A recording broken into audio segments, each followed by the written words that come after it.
안녕하세요. 생생법률쇼 진행을 맡은 임주혜입니다.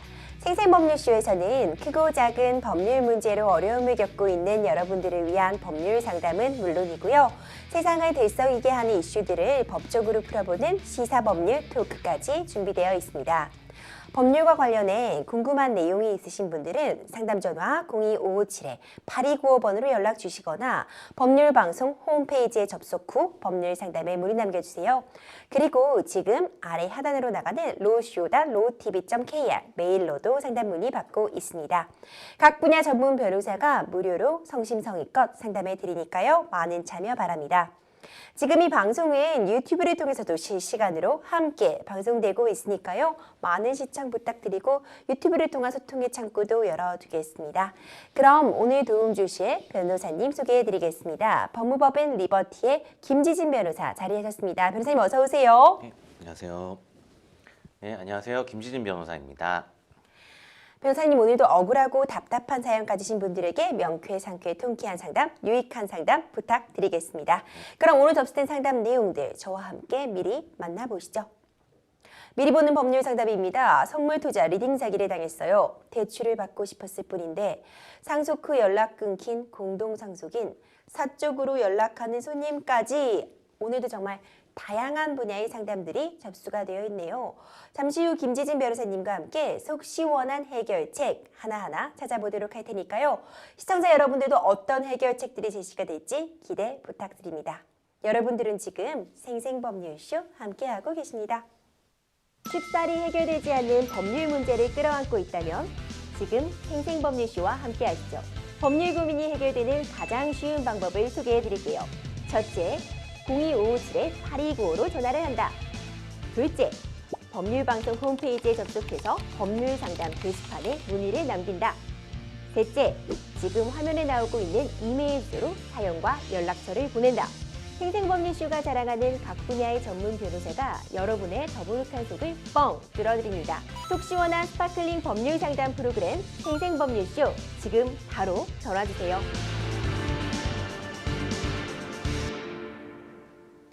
생생법률쇼 첫 번째 순서는요. 법과 관련된 상식들에 대해 굵고 짧게 알아보는 시간 준비되어 있습니다.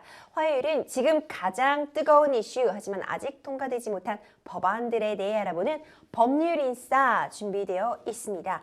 김지진 변호사님 오늘은 어떤 내용 준비해 오셨나요? 네, 오늘은 그 양육비 이제 채무자의 재산 공개와 관련된 이제 현행 그 계류 법안에 대해서 좀 이야기를 해보려고 합니다.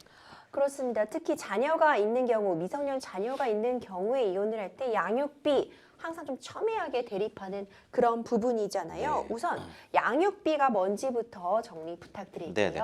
뭐 상식적인 수준에서 이제 뭐 양육비는 다 아실 텐데요. 우리 이제 가사소송법에서 얘기하는 이제 양육비를 하면 그 미성년 자녀를 보호 양육하는 데 이제 필요한 그런 비용인데 이혼 시 부부가 합의해서 정할 수 있지만 또 합의 후에도 당사자의 어떠한 사정 변경이 있으면 양육비를 또 감액 또는 증액 청구를 할 수 있는 이런 내용이 되겠습니다. 그래서 관련 조문은 기본적으로는 우리 민법이 규정을 하고 있는데 그 제1항에 이제 다음 사항을 포함해야 한다 해서 양육비 관련 규정들이 어떤 내용이 들어가야 되는지 들어가 있습니다. 그래서 양육자를 결정을 하게 되고요.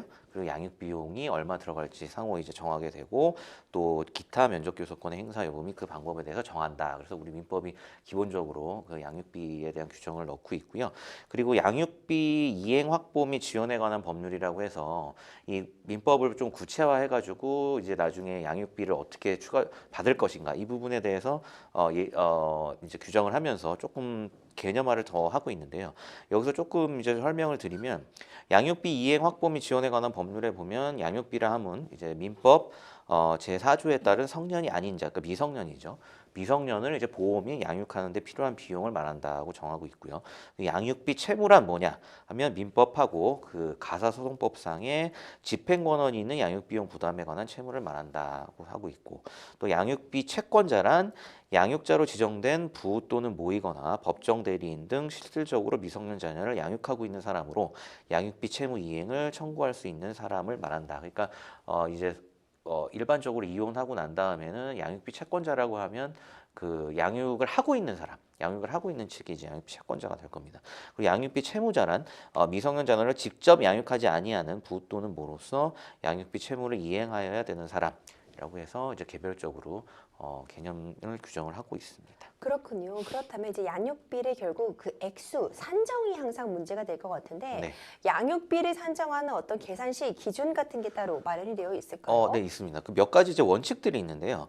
우선 이제 부모 합산 소득과 이제 자녀의 나이를 토대로 양육비 산정 기준표에 따라 이제 표준 양육비를 결정을 합니다. 우리 법원에서 만든 이제 양육비 산정 기준표라는 게 있는데요. 요걸 보면 이제 가로축, 세로축이 이제 각각 나눠져 있는데 세로축은 이제 그 양육 아이들의 이제 나이가 나와 있고요. 이제 0세부터 미성년 성년에 달하는 이제 18살까지 나와 있고 그다음 가로축에는 이제 부부 합산 소득이 나와 있습니다. 지금 이제 화면에 잘 나타나 있는데요.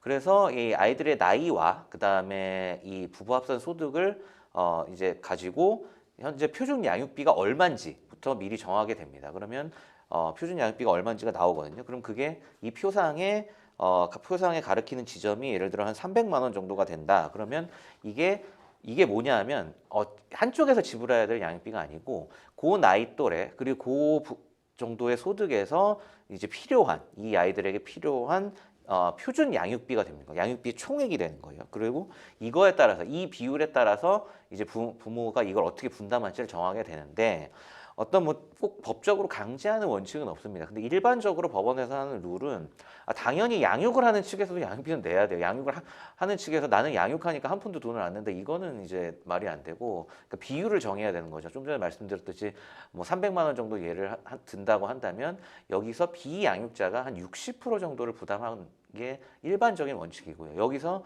이제 양육자와 비양육자의 어떤 경제적인 그 상황에 따라서 뭐 플러스 마이너스가 좀 있을 수는 있는데 비양육자가 평균적으로 한 60% 정도를 부담한다. 그러면 표준 양육비 표상에 한 100만 원 정도다. 그러면 60만 원 정도를 비양육자가 부담한다. 이렇게 보시면 될 것 같습니다. 그렇군요. 양육비를 지급하지 않으려고 내지는 적은 액수만 지급하려고 재산을 숨기는 경우도 있다고 하더라고요. 네네, 이런 경우가 뭐 뉴스에도 좀 많이 나오고 있는데요. 예를 들어 보면 이제 뭐 A 씨는 2015년 3월 이후에 이게 실제 이제 내용이 문제가 됐던 건데 홀로 자녀 2명을 키우면서 전 남편 B로부터 매월 이제 70만 원 정도의 양육비를 지급을 받았습니다. 하지만 2019년 7월 이제 전 남편이 돈이 없다면서 갑자기 양육비 지급을 중단했고요. 막막해진 그 A 씨는 B 씨의 소득과 재산을 알아보기 위해 법원에 재산 명시, 재산 조회를 신청을 했는데 법원에 조회가 들어가자 이제 전 남편분이죠. 갖고 있던 부동산을 이제 갑자기 이제 매각을 해버렸습니다. 그래서 결국에는 그 전 남편분의 어떤 재산 부동산이 결국 없어졌고 양육비를 뭐 강제로 이제 추심하는 이런 방법 자체가 좀 불가능해졌습니다. 이런 사례가 좀 상당히 심심치 않게 뉴스에도 나오고 실제 실무에서도 굉장히 많이 좀 대두가 되고 있습니다.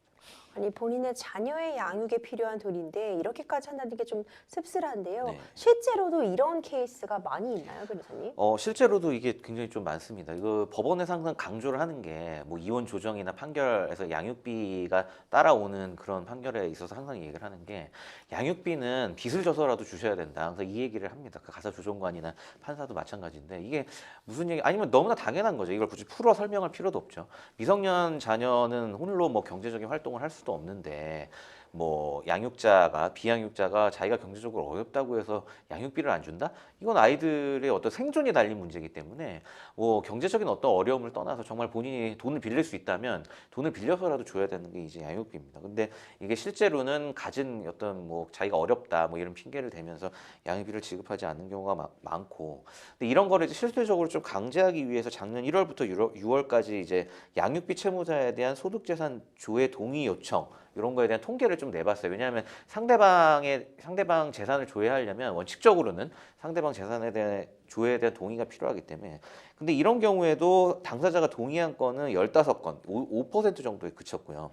나머지 이제 283명은 이거에 대해 동의하지 않아서 이들의 재산과 소득 현황은 알 수 없는 그런 상황에 처해지게 됐습니다. 그리고 2019년에 2043건 중 89건이었고요. 2020년에 1991건 중에 92건, 그리고 21년에 1158건 중 68건으로 3년 평균 그 동의 비율이 5% 정도에 그치고 말았습니다. 그리고 이처럼 그 양육비를 줘야 할 사람이 재산을 숨기면 네. 위장 전입, 또 예금 인출, 재산 처분 등으로 소득과 재산을 은닉할 경우 양육비 추심이 실제적으로 원활하게 이루어지긴 좀 어렵습니다. 물론 법원에 재산명시 제도를 이제 활용을 할 수는 있어요. 동의 안 한다고 해서 재산명시 제도를 활용할 수도 있는데 이거는 상당히 좀 시간이 오래 걸립니다. 그래서 중간에 재산 처분을 하는 데 한계가 있다는 문제가 있고 조회 기간에 채무자 스스로 재산 목록을 작성해 법원에 제출하는데 서류 제출 전에 재산을 처분하거나 위장 전입, 예금 인출 등의 방법으로 소득과 재산을 은닉해서 양육비 추심을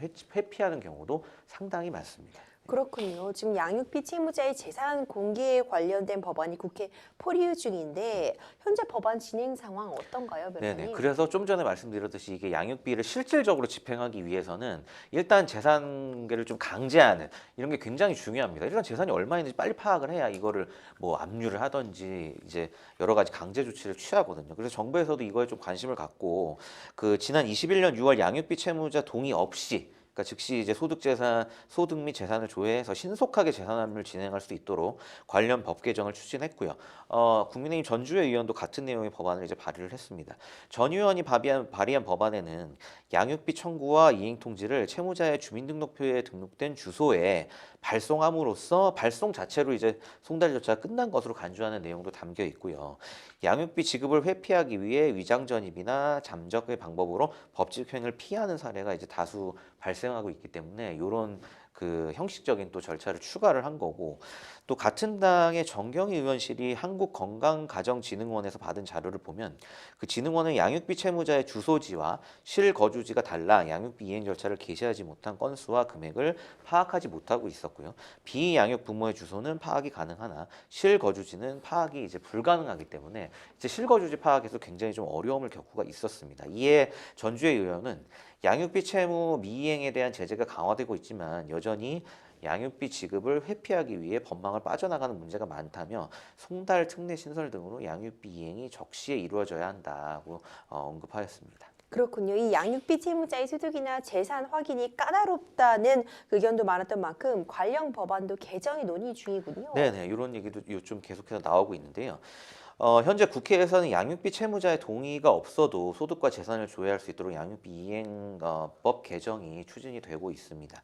그 양육비를 주지 않을 때 지금은 감치 명령이 나와야 이제 형사처벌을 할 수가 있거든요. 감치라는 게 유치장에 좀 이제 가두는 이런 건데 감치 명령이 없어도 형사처벌할 수 있는 제재도 또한 강화될 방침이고요. 추가적으로 양육비를 주지 않는 부모를 대신해 국가가 먼저 양육비를 선 지급하고 비양육 부모에게 구상권을 행사해서 이걸 회수하는 양육비 대지급 제도를 도입하는 주장도 현재 나와 있습니다.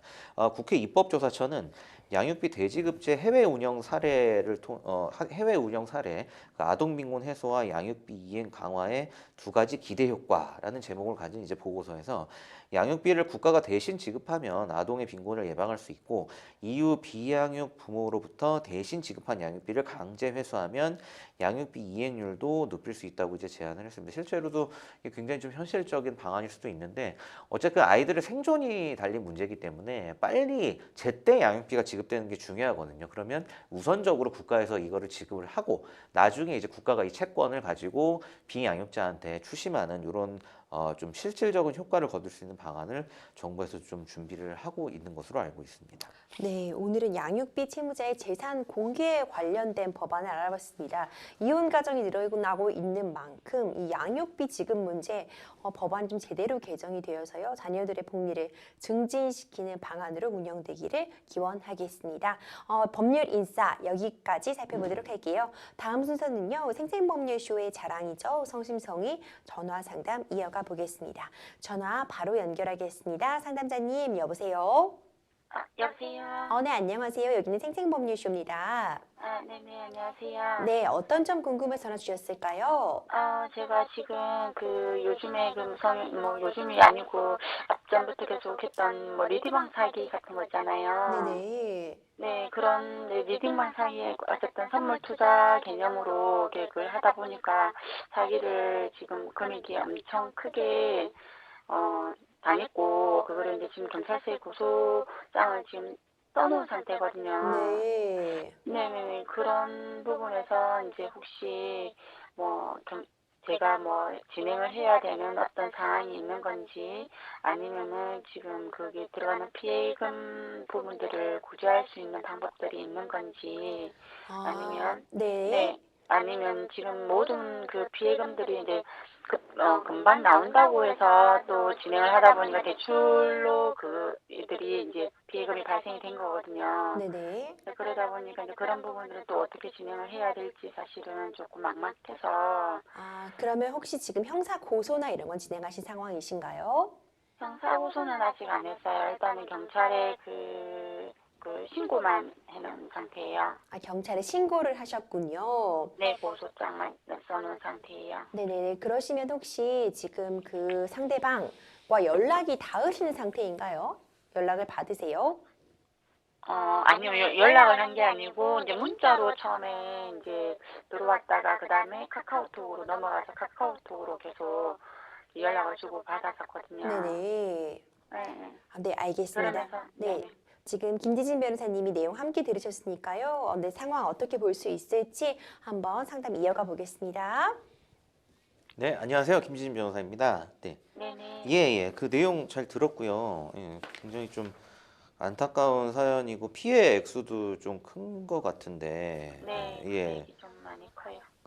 그래서 이 금액이 구체적으로 어느 정도 되나요? 처음에 이제, 자기가 이제 1대1로 이제 코칭을 해준다고 하면서 네, 금액을 자꾸 이렇게 크게 부풀리는 거예요. 네. 이제 금액이 커야 수익이 더 많이 나고 그거 할 수 있다고 이제 빨리 이제 코칭을 받을 수 있다 이제 이렇게 네, 얘기를 네. 하는 거예요. 네. 그러면서 이제 저도 모르게 이제 그런 갑자기 이제 그 쏠림 현상이 일어나면서 예. 금액이 첫 투자 금액이 8천만 원이 된 거예요. 네. 근데 금액이 너무 컸죠. 이제 그러면서 진행을 뭐 일주일 뒤에 해준다고 한다 갑자기 당기더라고요. 네. 5일도 안 돼서 잡혔다고 네. 코칭이 잡혔다고 하면서 진행을 했고 그러면서 진행을 하는 과정에서 선물 투자니까 뭐 매수 매도 있는 게 있잖아요. 네. 이제 자기들이 이제 매수하세요라면은 매수를 하고 매도하세요 하면 매도를 하는데 그쪽에서 매수를 하랬는데 저도 매수를 한 것 같아요. 네. 매수를 한 것 같은데 지나고 보니까 매도가 되어 있는 거예요. 네. 그러니까 금액이 다 손실로 날아가 버린 거죠. 네, 그러니까 네. 8천만 원이 눈앞에서 이제 날아가 버리니까 네. 이제 그때부터 머리가 하얘지면서 그렇죠. 예. 이걸 어떻게 해야 되나 이제 이런 생각이 원금 회복을 이렇게 본전을 빨리 해야 되는데 이걸 그런 마음들이 있잖아요. 네. 그러다 보니까 이제 제가 이제 어떻게 하면 좋냐 매니저님 지금 했더니 막 저한테 짜증을 내면서 뭐라 하더니 자기 담당한테 일단 잠깐 갔다 오겠다 회의를 하고 오겠다 이러면서 자기들이 다시 이 원금 이제 조금만 그 투자금이 마련이 되면 자기들이 알아서 위탁 그 매매를 해주겠다 이렇게 요구를 하는 거예요. 그러니까 그때 당시에는 100% 이제 그 사람들이 하는 말을 이제 믿고 이제 그 진행을 한 거기 때문에 네. 그 두 번째도 저를 위해서 그렇게 해주는가 보다라고 저는 단순한 생각을 했던 거죠. 네. 그러면서 또다시 대출을 받게 되고 네. 아는 사람한테 돈을 빌리게 되고 네. 그러면서 그 매니저도 자기가 이거를 이제 그게 해야 되니까 자기 그것도 있으니까 어느 정도 지원하겠다 빌려주겠다 이래가지고 그 다음에 만든 게 5천만 원이었거든요.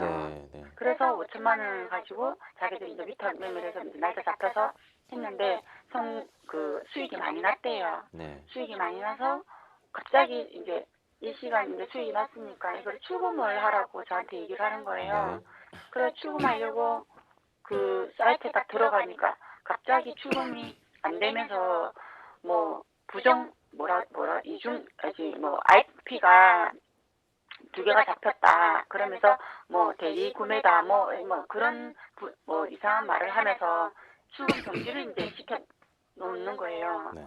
그러면서 요구하는 게 이제 보증금을 이렇게 그 큰 예치금 수익 난 거 있잖아요. 네. 수익 난 거에 10%를 보증금을 내라. 그러면 출금이 된다. 해가지고 또 부랴부랴 이제 돈을 이제 막 빌리면서 그거를 이제 10%를 입금을 했더니 이제 그때부터는 계속 이제 다른 얘기를 하는 거예요. 그러면서 거의 뭐 7차례, 8차례를 그런 식으로 뭐 보증금을 넣어야 된다. 네. 뭐 계좌를 개설해야 된다. 뭐 변호사를 사야 된다. 뭐 이런 식으로 해가지고 그렇게 해서 돈이 또 들어간 게 거의 6천만 원이 되는 거예요. 그러니까 이거 전체적인 금액을 어제 이제 그 수사관님하고 토탈을 해보니까 네. 15건 이상이 제가 그 한 통장으로 돈이 들어갔고 네네. 금액이 1억 8,100 얼마가 나오더라고요. 거의 한 2억 정도 되는 거네요. 네, 그래갖고 이 상황이 저는 진짜 꿈만 같기도 하고 네. 이게 무슨 일인가 싶기도 하고 지금 그런 상황이라서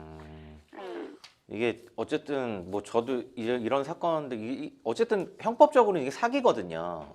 뭐 네네네. 그냥 뭐 딱 잘라서 이제 사기인데 이게 그 굉장히 안타깝지만 전형적인 그런 지금 시나리오예요. 이쪽에서 리딩방 이런 걸 개설을 해가지고 이제 네. 수익이 나겠다 해가지고 한 다음에 뭐 이제 매도나 매수 실수가 있어서 손해가 나고 이걸 또 네네네. 메꾸기 위해서 이제 또 이렇게 해서 저 또 투자를 했는데 뭐 일시적으로 수익이 난 것처럼 보이게 그쪽에서 얘기를 해요. 네네네, 그렇죠. 예, 헛된 이제 희망을 심어주고 심지어 이제 제가 했던 사례들 같은 경우에 소액을 인출하게 해준 경우도 있고, 그러면서 이제 헛된 희망을 심어주죠. 예를 들어 뭐 수익이 예를 5천만 원 났습니다. 근데 뭐 지금 당장은 한 100만 원만 인출이 가능합니다. 그러니까 이걸 한번 해봐라. 이렇게 하면 인출이 된다. 그 실제로 100만 원이 입금이 돼요.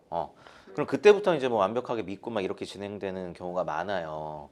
근데 지금 이제 이 경우도 막 수익이 났으니까 뭐 더 입금해라 이런 식으로 해서 진행이 된 사례인데 굉장히 좀 전형적인 리딩방 사기 사례에 해당하고 뭐 형법상으로도 뭐 이게 상식적인 언어로도 이게 사기고 형법상으로도 사기예요. 사기고 사기라는 게 이제 어떤 이제 지금 우리 상담자분을 속여서 이 말 그대로 정말 악랄하게 속여서 이제 뭐 소위 거의 2억 정도 된다고 보고 이 정도의 어떤 경제적 피해를 안긴 거잖아요. 그래서 네네. 사기에 해당하는 거고 이거를 그러니까 지금 어쨌든 수사기관에 신고는 하신 거네요. 요 내용은. 네네네. 예. 그러면 이 고소장을 직접 쓰셨나요? 네, 제가. 그럼 관련 뭐 증거나 이런 것도 다 첨부를 하신 거고. 네.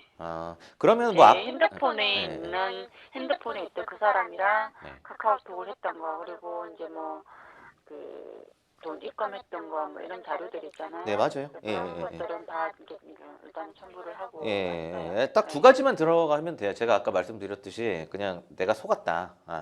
그 속은 증거, 그다음에 네. 실제로 돈이 왔다 갔다 한 증거. 그러니까 속아서 피해 본 거잖아요. 네네. 예, 그래서 잘 하셨어요. 그것만 같이 해서 내면 되는 거고, 아까 뭐 네. 고소 여부 이런 거 뭐 고소랑 신고가 사실 크게 다른 건 아니에요. 뭐 변호사가 뭐 고소장을 쓴다 해서 그걸 물론 이제 아무래도 구성 요건에 맞게 쓰고 증거 잘 갖춰서 내고 이제 대리인을 쓴다면 고소를 할 때 뭐 그런 건 있는데 지금 신고하신 것도 충분히 이제 고소한 걸로 효과가 나는 거기 때문에 그거 큰 차이점은 없고 그리고 잘 하셨고 왜냐하면 이 고소를 먼저 하는 게 이제 안 그래도 그 질문을 해주신 것 같은데 형사적인 절차를 먼저 진행하는 게 굉장히 중요한 게 이 리딩방이나 이런 거 하는 세력들은 이게 지금 상담자분만 피해를 본 게 아니에요. 네네. 다른 사람들 굉장히 많아요. 그렇다 보면 피해자가 많은데 이게 어떻게 보면 걱정이 되는 문제이기도 하지만 실제 해결은 또 어떻게 되냐면 그 피해 금액들을 이제 여러 사람들한테 소위 말해 사기를 쳐가지고 이 사람들이 피해 금액 금원을 지금 갖고는 있을 거란 말이에요. 네. 실제로 갖고 있는 경우도 많고 그렇기 때문에 그러니까 개인적인 어떤 사기나 이런 게 아니고 굉장히 큰 어떻게 보면 조직적인 범죄란 말이에요. 네. 그러면 실제 수사기관이 이거를 지금 피해자가 한 100명이라고 하고 뭐 그냥 산술적으로 예를 들어보면 우리 상담자님처럼 각 피해자당 한 2억 정도씩 피해를 봤다? 그럼 어쨌든 얘네가 피해 금액을 자기들이 사기 쳐서 받은 범죄 수익금을 한 200억 원 정도 가지고 있는 거예요. 그냥 러프하게 산술적으로 계산을 해본다고 하면. 근데 얘네가 이거 관련해서 경찰에서 다 수사를 해가지고 진짜 기소가 되고 이랬을 때는 경제범죄라는 거는 금액 단위로 이제 형량이 높아지거든요. 그러니까 적게 그 범죄 수익금이 작으면 형량도 작고 크면 크고 이렇기 때문에 얘네들이 정말 잡혔을 때는 자기네들이 그래도 최대한 형량을 줄이기 위해서는 어떻게 해야 되는지를 얘네들은 너무 잘 알아요. 쉽게 얘기해서 그냥 그 돈을 내놔야 되는 거거든요. 그렇기 때문에 어쨌든 얘네들이 큰 조직이고 그런 수익금을 실제로 갖고 있기 때문에 경찰을 통해서 이게 범죄 사실이 드러나고 본인들도 이거를 어떻게든 형량을 줄여야겠다 하면 본인 조직에 갖고 있던 돈들을 실제로 합의금이나 뭐 손해배상금으로 빨리 내놓는 경우가 굉장히 많아요. 실제 제가 진행했던 사례도 그런 경우가 많았고 그렇기 때문에 일단은 뭐 이거를 뭐 혼자 해결하실 수 있는 방법은 지금 상황에서는 없고 일단 빨리 형사고소 진행하시는 거는 굉장히 그 잘한 부분인 것 같고 말씀드렸듯이 상대방 이쪽 이제 범죄 조직에서 이거를 선뜻 먼저 내놓은 다음에 이거 굉장히 좋은 사례이긴 한데 이 피해금의 환급받을 수 있는 방법 두 번째는 사기 범죄 같은 경우에는 재판 과정에서 배상명령 신청이라는 걸 같이 할 수가 있어요. 그게 뭐냐면 나중에 원칙적으로는 이 형사 절차가 마무리가 되잖아요. 예를 들어 이 범죄자가 A라고 하면 A가 뭐 징역 10년을 받았어요. 그러면 이 형사재판 자료를 가지고 내가 이만큼 피해를 봤으니까 이 피해 금액을 달라 이러고 A한테 민사소송을 제기를 해요. 이게 사실 이제 원칙인데 그러려면 시간도 오래 걸리고 그렇게 하다 보면은 뭐 세월이 좀 너무나 이제 세월아 내월을 할 수 있기 때문에 이 사람들이 형사재판을 받는 과정에서 이제 배상명령 신청을 형사재판부에 같이 해달라 그러면 형사재판부에서 이 사람에 대한 어떤 형량을 정하면서 얼마 정도의 배상명령을 해라 이렇게 같이 판결이 나와요. 그렇기 때문에 이 부분, 그러니까 제일 좋은 건 이제 이 범죄자들이 형사재판 과정에서 합의하고 싶다 해서 피해 금액을 빨리 돌려주는 거고 만약에 그렇지 않다 하면 꼭 배상명령 제도를 활용하셔서 너무 시간을 오래 끌지 않고 피해 금액을 좀 환급받을 수 있도록 하는 게 사실 제일 조금 중요합니다. 그리고 그 개인회생 이제 어쨌든 이게 채무를 많이 지게 되신 것 같아요. 이제 상황 보니까 그쵸. 그런 부분 관련해서도 좀 문의를 사전에 주셨던 것 같은데 근데 뭐 원칙은 개인회생이 뭐 그러니까 개인회생에 각자 개인회생을 하게 되는 사연은 사실 다양하잖아요. 결국에는 내가 채무를 많이 져서 개인회생 신청을 하는 건데 꼭 뭐 내가 리딩방 사기를 당해서 개인회생을 한다. 뭐 이렇게 뭐 정해진 그런 요건은 없어요. 그런 건 없는데 개인회생을 할 수 있는 몇 가지 요건 자체만 맞으면 회생 신청을 하는 거는 문제가 없고 뭐 원칙적으로는 여러 가지 이제 복잡한 서류들을 내야 되지만 일단은 뭐 지금 그러니까 개인 사업을 하시거나 아니면 뭐 급여 소득자거나 둘 중에 하나에 해당하시나요? 아니요. 그런 건 그냥 그러면 아무 경제 활동은 안 하세요? 네네. 지금 이제 조금 뭐 저녁에 가서 이렇게 일하는 거 말고는 없어요. 알바 조금 하는 거. 어쨌든 뭐 그것도 일은 하고 계신 거 아니에요? 네. 왜냐하면 이제 대출 이게 추가적으로 막 돈이 들어가려고 하려면 대출 같은 걸 좀 받으셨을 것 같은데 네. 기본적으로 대출이란 걸 받으려면 최소한의 어떤 경제 활동을 하고 있어야지 대출이 나오거든요. 네. 네, 그렇기 때문에 그런 부분, 그러니까 뭐 꼭 뭐 정규직이 아니더라도 그런 걸 하고 있으시면 되고, 그다음 빚이 이제 담보가 있는 경우에는 15억이고요 한도가. 그다음에 무담보 채무 같은 경우에 이제 10억이 한도입니다. 이 한도에 들면 되고 지금 뭐 예를 들어 저는 뭐 정확히 얼마인지 모르겠어요. 그러면 그냥 러프하게 한 1억이라고 하면 그 안에 들면은 되는 거고 또 하나는 이제 앞으로 제가 여쭤봤던 게 어쨌든 개인회생이라는 게 그냥 나 회생 신청해서 회생이 됐으니까 나는 이거 안 갚아도 돼 이게 아니고 법원에서 정해주는 어떤 금액을 이제 기간을 나눠서 이 부분을 상환을 하셔야 되는 게 맞거든요. 예. 그렇기 때문에 최소한의 어떤 경제적인 활동을 해서 내가 일정 부분 최저 생계비 빼고 일정 부분은 얼마씩이라도 다달이 상환을 할 수 있다. 뭐 이 정도 요건만 되면 어떤 개인회생을 신청하는 거에는 이제 크게 무리가 없으니까 뭐 그 부분은 요거 감안하셔가지고 진행하시면 될 것 같고 꼭 뭐 개인회생을 신청할 때 개인회생 신청하는 사람은 뭐 이런 게 사기 범죄의 피해자여야 한다. 뭐 이런 건 없어요. 이런 건 없고 그냥 그런 어쨌거나 건 예, 그런 아니고. 요건은 그러면 없어요. 한 가지만 더 여쭤볼게요. 네네네. 이게 개인회생을 할 때가 네. 일단은 그 집이나 뭐 네네. 차나 이런 것들이 제 이름으로 네. 이렇게 되어 있고 제가 지금 이제 대출이 되어 있는 상태잖아요. 네. 결혼한 상태고 그런 상태에서는 만약에 개인회생을 하려고 하면 어쨌든 저 이렇게 집이 있고 차가 있고 이러면 개인회생 지금 제가 지금 대출 지금 한 게 아까 그 피해금이 2억 정도라 했잖아요. 네네. 그러면 그 2억보다 제가 가지고 있는 이렇게 뭐 자산이나 이런 거를 했을 때 대충 뭐 2억 정도가 나온다. 네. 그러면 개인회생은 안 되는 건가요? 아니요, 그렇게 판단하진 않고요. 일단 물론 이제 뭐를 부동산을 소유하고 있다거나, 그러니까 뭐 자동차나 이런 걸 소유하고 있다 이런 거를 개인회생하실 때 다 명시는 해야 돼요. 내가 채무는 어느 정도지만 내가 기존의 재산을 어느 정도 가지고 있다. 이 부분에 대해서 명시를 하면 그거는 나머지는 법원에서 판단을 하지. 이 사람 2억짜리 부동산이 있으니까 2억 채무에 대한 회생은 안 돼. 이렇게 예, 단순하게 판단하진 않아요. 예, 예, 예. 아, 예, 그래요? 네네네. 그러니까 그 부분은 음. 일단 개인회생 신청할 때 거기에 이제 다 명시를 하시면 그 부분에 있어서 법원의 판단을 좀 받아보셔야 돼요. 네. 아, 네. 그러면은 지금 뭐 제가 이제 재산이 있어도 뭐 개인회생이 안 되는 부분은 아니다, 그죠? 그렇죠. 예, 예, 예. 네. 근데 어떤 분이 그 재산이 있거나 뭐 소득이 있거나 이러면 개인회생 자체가 아니요, 아니요. 아예 무조건 안 그렇진 된다고 않고요. 얘기를 예, 그거를 하시더라고요. 이제 전부 다 자료를 내면은 나머지는 법원에서 그걸 비교해가지고 이 사람은 정말 회생이 필요하다고 판단이 되면 회생 신청을 받아주는 거고요. 예. 그다음 소득 같은 경우에는 소득이 있어야 돼요. 소득이 아예 영원이다. 그러면 오히려 회생이 안 되죠. 예, 그런 경우에는 이 사람은 회생해도 어느 정도 조금씩은 갚아 나가야 되는데 예를 들어 뭐 한 달에 10만 원이라도 갚아 나가야 되는데 예, 그 부분 자체가 아예 불가능하다면 오히려 회생이 안 돼요. 네, 네, 네, 그렇구나. 네, 네, 네. 네, 얘기하시는 상담자님. 게 네, 네, 네네. 상담자님 추가적으로 궁금하신 부분이 있으실까요? 아니요. 일단은 지금은 잘 모르겠고, 얘기 들어도 잘 모르겠어요. 일단 아까 얘기했을 때 잡혔을 때 뭐 합의금이나 이런 부분들이 또 되는 부분이고, 뭐 네. 형사의 민사소송 이런 부분들 얘기 들었던 것 같고, 개인회생 부분도 일단 제가 또 생각했던 거랑은 조금 다르게 또 설명을 해주시니까, 네네. 조금 또 생각을 또 달리 해봐야 되는 부분도 네. 있을 것 같아요.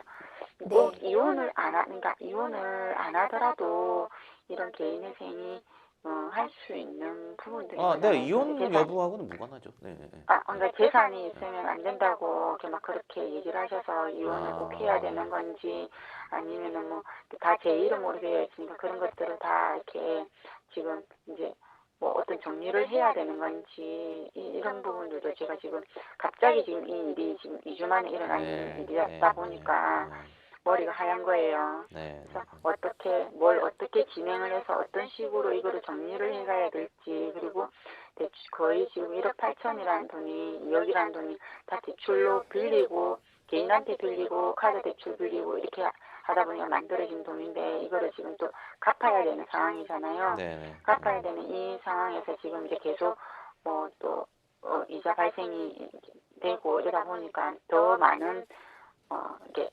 손해가 이제 손실이 지금 계속 날 거잖아요. 어쨌든 그런 부분들을 좀 빨리 좀 진행을 했으면 좋겠는데 어떻게 진행을 해야 될지를 사실 잘 모르겠거든요. 네. 그래서 개인회생을 조금 더 빨리 진행을 해야 되는 게 맞는 건지 아니면 그 경찰 고소 사건 진행을 하고 있는 이 부분을 맞춰서 진행을 해야 되는 건지. 그거 두 가지는 이제 무관하고요. 예, 개인회생은 이제 채무 상환에 관련된 문제고, 예, 형사고소는 이제 어쨌든 범죄자들을 처벌하는 문제이기 때문에 그거랑 이제 연관지어서 하실 필요는 없어요. 예. 그럼 그건 일단 놔두고 네. 개인회생은 지금 당장이라도 할 수 네, 있는 네, 거예요? 할 수 있어요. 네, 그럼요. 그렇구나. 네, 네. 네, 상담자님 상담 여기까지 진행하도록 하겠습니다. 네, 전화 주셔서 네, 감사합니다. 감사합니다. 네. 너무 짧은 시간 내에 큰 피해를 입으셔서 좀 경황이 없으실 것 같아요. 그렇죠. 예. 지금 이제 형사 고소 진행하는 부분이랑 개인적으로 채무를 이제 변제하셔야 되는 부분, 이제 회생 이 부분 좀 혼돈하고 계셨던 부분이 있는 것 같은데 네. 김지진 변호사님께서 잘 정리해 주셨고요. 마지막으로 상담자님이 지금 당장 해야 될 일들 좀 정리할 부분 다시 한번 정리 부탁드릴게요. 네. 일단 뭐 형사 고소는 이제 시의적절하게 잘 하신 것 같아요. 뭐 지금 상황에서 이거를 간혹 보면 상담 오시는 분들도 이걸 뭐 어떻게 또 막 혼자 해결해 보시려는 분들도 많아요. 이거 뭐 사기 당했으니까 이걸 뭐 찾아가서 어떻게 하겠던데 실질적으로 그런 거 해결책이 지금 되게 어렵고 수사기관에 좀 수사를 지켜보시는 게 제일 좋을 것 같고 뭐 다만 이제 기성 보도수장에서 좀 미비한 부분 이런 게 있다면 법률 전문가의 좀 조력을 받아서 추가적으로 어떤 자료를 제출하시는 이런 부분은 좀 도움이 될 수도 있고요. 회생은 어쨌든 뭐 형사 절차랑은 별도고 더군다나 뭐 지금 이제 채무와 어떤 채권 관계 이런 것들을 다 종합해서 법원에서 판단을 하기 때문에 내가 단순히 재산이 있기 때문에 회생이 안 될 거다 이렇게 생각하실 필요는 없고 일단 어차피 모든 본인의 어떤 재산 현황 이런 자료들을 회생 신청하게 되면 바로 제출을 하게 돼 있기 때문에 일단 회생 신청을 빨리 해보시는 게 제가 볼 때는 도움이 될 것 같습니다. 네, 아무쪼록 좀 원만히 잘 해결되시기 바라겠습니다. 여러분들은 지금 생생법률쇼 함께하고 계십니다. 쉽사리 해결되지 않는 법률 문제를 끌어안고 있다면 지금 생생법률쇼와 함께하시죠. 법률 고민이 해결되는 가장 쉬운 방법을 소개해드릴게요. 첫째, 02-557-8295로 전화를 한다. 둘째, 법률방송 홈페이지에 접속해서 법률상담 게시판에 문의를 남긴다.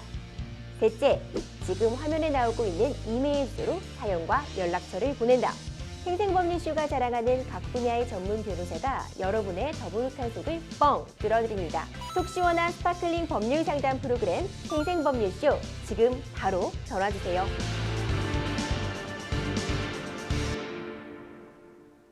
네, 이번 순서는요. 생생법률쇼 법률상담 홈페이지를 통해 접수된 여러분들의 고민 함께 풀어가 보겠습니다. 저는 인터넷을 통해 한 대출업체를 알게 되었습니다. 창업을 하려고 업체에 대출 문의를 하니까 담당자는 신용이 좋지 않아 당장은 대출이 어렵고 입출금 거래 실적을 쌓아서 신용을 높이면 대출이 가능해지니 그 작업을 먼저 한 후에 대출을 해주겠다고 하는 겁니다. 그러니까 제게 유한 회사를 만들어서 몇 개의 은행에서 계좌를 만든 뒤 통장과 체크카드, 비밀번호를 전달해 달라고 했습니다. 저는 은행 계좌를 개설한 뒤 업체 담당자에게 전달했죠. 담당자는 신용점수를 올리기까지 최소 한두 달 정도는 시간이 걸리니 작업이 끝나면 대출을 진행하겠다고 했습니다. 하지만 2달이 지나도록 아무런 연락이 없었는데요. 그런데 그 후 경찰로부터 뜻밖의 통보를 받게 됐습니다. 제가 대출업체에 전달했던 계좌가 주식 암호화폐 리딩을 빙자한 보이스피싱 사기 범죄에 이용되었다며 피의자 소환 통보를 받은 겁니다.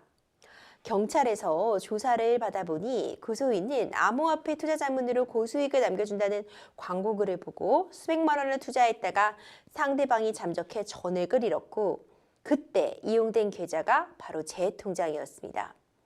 대출을 받으려다가 범죄자가 될 처지에 몰렸는데 저는 앞으로 어떤 처벌을 받게 될까요? 정말 안타까운 사연 접수가 되었습니다. 네. 지금 그냥 모르고 보이스피싱 조직에 속아서 일종의 대포 통장 만들어주신 셈인데 어떤 죄목을 적용이 될 수 있을까요? 네, 이런 사례가 이제 굉장히 많습니다. 그쵸. 단순히 이제 통장을 뭐 빌려줬다, 뭐 체크카드를 빌려줬다 이런 건데 수사기관 전화가 오고 이게 처벌까지 된다고 하니까 굉장히 좀 놀라시는 경우가 많은데 이 부분에 있어서는 이제 일종의 뭐 보이스피싱이나 이런 전자금융거래 이런 거에 관련된 어떤 사기 범죄에 이제 그게 이용이 된 겁니다. 그래서 우리 이제 이런 사안들을 관할하는 법률이 이제 전자금융거래법인데요. 그 전자금융거래법의 내용을 보면 뭐 여러 가지 이제 관련 범죄자들을 당해 처벌하는 내용도 있지만 이런 좀 전 이제 사례처럼 지금 이제 대출 관련해서 이제 통장을 어떻게 보면 이제 본인의 통장을 뭐 양도 대여 이렇게 하셨다고 볼 수 있는데 이런 어떤 금융 매체 뭐 카드도 포함되죠. 체크카드나 뭐 이런 것들을 이런 상대방 이런 어떤 수익을 약속하는 이런 뭐 사기 범죄자들이겠죠.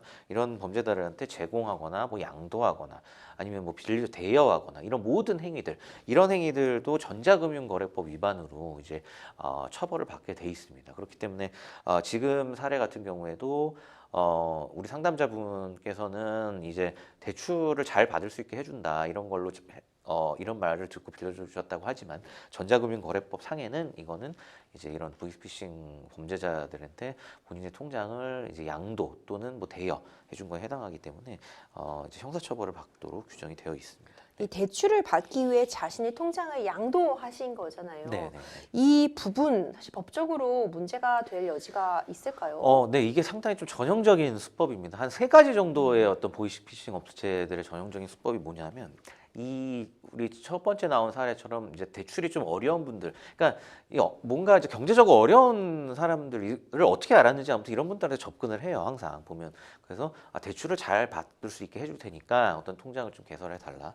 두 번째는 일정 부분 통장에 돈이 왔다 갔다 하는 뭐 예를 들어 10만 원이면 10만 원, 20만 원, 20만 원 여기에 일정 부분을 수고비로 주겠다. 이렇게 해서 통장을 나한테 맡겨라. 이런 식으로 제안이 오는 경우가 있어요. 그래서 뭐 수고비 관련 또 사기가 있고 또 하나는 카드 개설 관련해 가지고 뭐 카드를 이제 쉽게 개설을 하면 뭐 개설하면서 뭐 수수료를 준다든지 이런 식으로 카드 개설에 활용되는 어떤 계좌 이런 거를 좀 빌려달라. 이 3가지가 이 보이스피싱이나 이런 금융 범죄 이런 거에 가장 많이 이용되는 그 사례입니다. 그래서 그 첫 번째 사례 중에 지금 사례가 지금 나타난 건데 그래서 이런 부분 나는 이제 대출 잘 받게 해준다 그래가지고 통장 빌려준 건데 양도해 준 건데 뭐 내가 왜 처벌을 받지? 이게 이렇게 질문하실 수가 있겠지만 이게 굉장히 좀 빈번한 사례고 아까 말씀드렸던 전자금융거래법에서도 이 단순히 통장을 이제 양도한 것만으로도 법적으로 문제가 되고 처벌을 받게 되어 있습니다.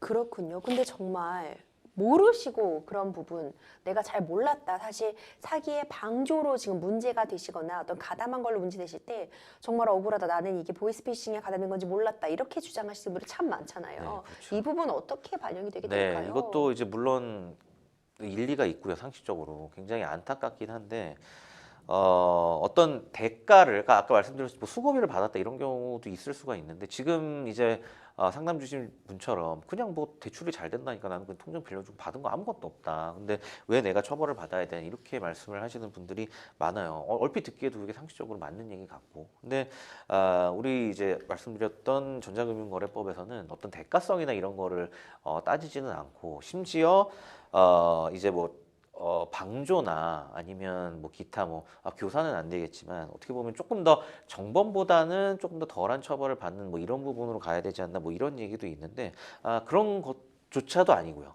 심지 이 사안에서는 어쨌든 이 관련 법률상에 따르면 본인의 어떤 금융 매체죠. 통장이나 뭐 카드나 이런 거를 뭐 양도 대여한 경우에는 그냥 그 자체로 그냥 정범으로서 처벌을 받는 거지 이게 뭐 상대방 범죄에 뭐 방조를 했다 이런 거하고는 또 다른 문제로 법이 이제 규율을 하고 있습니다. 왜냐하면 실제로 이 보이스피싱 업체들한테 수단을 뭐 빌려줄 때 나는 이거 몰랐다 하더라도 실제 이런 어떤 통장이나 체크카드나 이런 금융거래 매체들이 없으면 이런 범죄 집단들은 아예 뭐를 할 수가 없어요. 굉장히 중요한 이 매개체가 됩니다. 그럼 매개체가 되고 여기에 어떤 식으로든 뭐 속았던 그리고 그걸 잘 몰랐던 진짜 가담을 했다 하는 부분들은 그 자체로서도 굉장히 큰 범죄에 해당한다고 보는 게 어쨌든 현행 지금 법률의 어떤 입장이다 이렇게 보시면 될 것 같습니다. 그렇군요. 그렇다면 이제 보이스피싱 조직과 관계 없다는 부분 입증을 하기 위해서는 어떤 부분이 필요한지도 궁금하고 입증이 되면 그러면 깨끗하게 무죄를 받을 수 있는지도 궁금하거든요. 네, 일단 뭐 형사범죄에서 검사가 입증 책임을 지는 건 맞지만 이 통장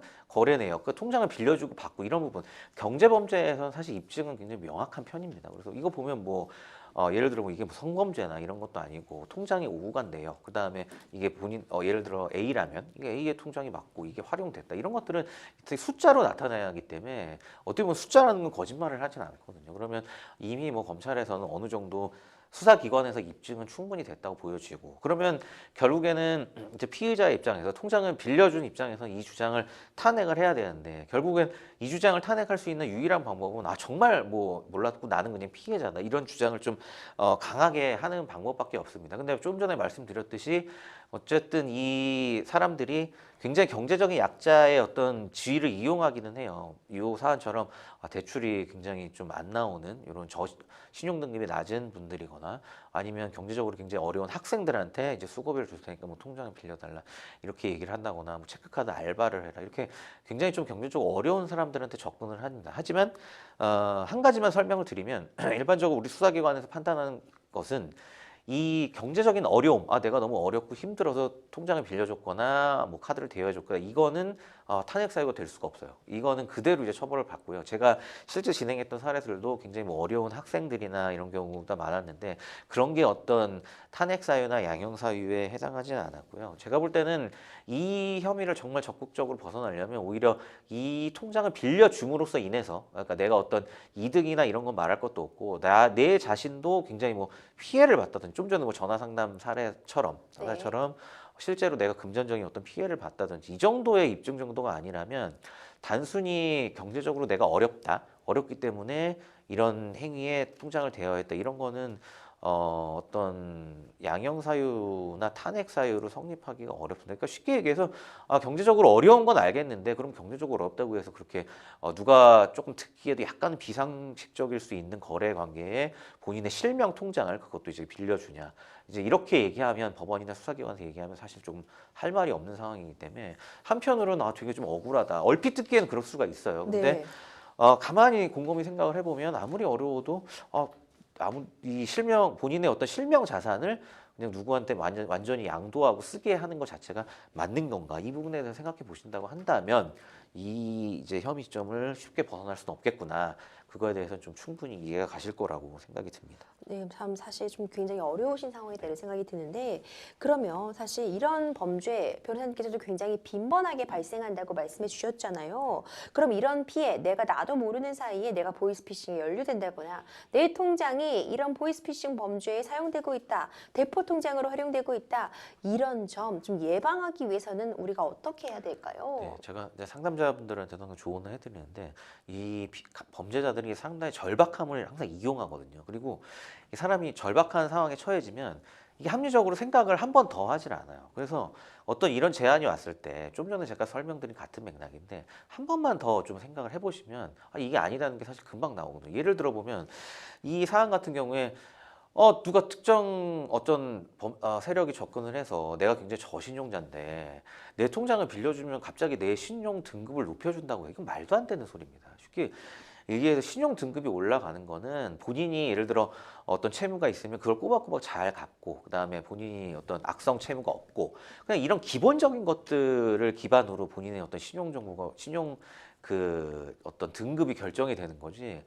어떤 특정 세력이 통장 좀 빌려주면 몇 달 안에 내가 신용등급을 올려주겠다.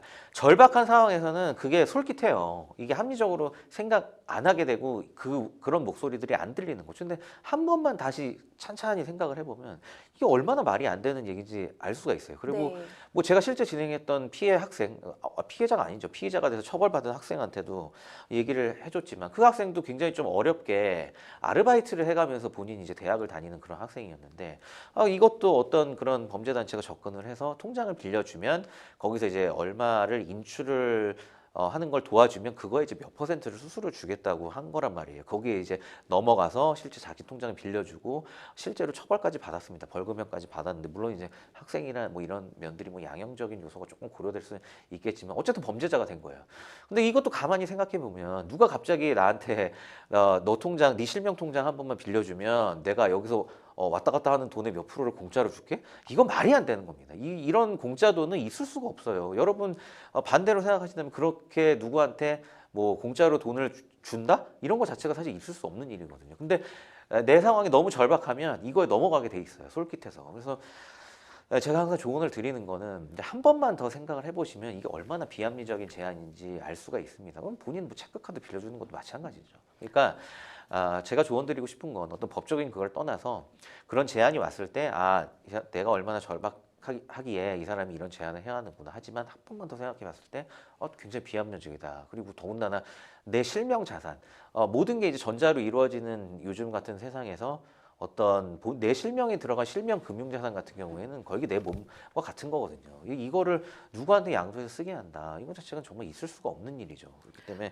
이런 부분들을 실제로 통장을 대여하거나 아니면 이런 걸 본인의 카드를 대여할 때 딱 한 번만 더 생각을 해보신다면 아마 정말 엄청난 추후의 피해는 물론이고 본인이 이제 범죄자가 되는 거니까요. 이런 범죄자가 되는 이런 최악의 상황은 좀 방지할 수 있지 않을까 저는 그런 생각이 듭니다. 맞습니다. 오늘 우리 전화 상담에 나왔던 이런 주식 리딩방 사기도 그렇고요. 이런 보이스피싱 연루의 사기죄의 방조 책임을 지는 이런 범죄도 그렇고요. 요즘 정말 많이 일어나고 있어요. 저희가 상담 사례로 느껴지는 그런 체감하는 건수도 증가하고 있고 실제로 이로 인해서 처벌받는 사례도 증가하고 있거든요. 이렇게 방송을 통해서 또 뉴스, 신문 등을 통해서 많은 내용들이 전해지고 있는 만큼 추가적인 피해 발생하지 않도록 우리가 좀 꼼꼼하게 따져보는 거 중요할 것 같고요. 변호사님 말씀해 주신 것처럼 공짜는 없죠. 맞아요. 갑자기 고수익 알바, 내가 어떤 인출책만 해준다면 나에게 큰 수수료를 준다. 이런 점 꼭 의심해 볼 필요가 있을 것 같습니다. 생생법률쇼 오늘도 많은 분들의 상담 전화 걸려오고 있습니다. 도움이 필요하신 분들은 주저하지 마시고 연락 주세요. 법률 상담 참여 방법 다시 한번 알려드립니다. 상담 전화 02-557-829 또는 법률방송 홈페이지에 접속 후 법률 상담을 통해 남겨주시거나 lowshow.lowtv.kr 메일로 보내주시기 바랍니다. 오늘 함께해 주신 김지진 변호사님 고생 많으셨습니다. 오늘 준비한 순서는 여기까지입니다. 시청해주신 여러분 고맙습니다.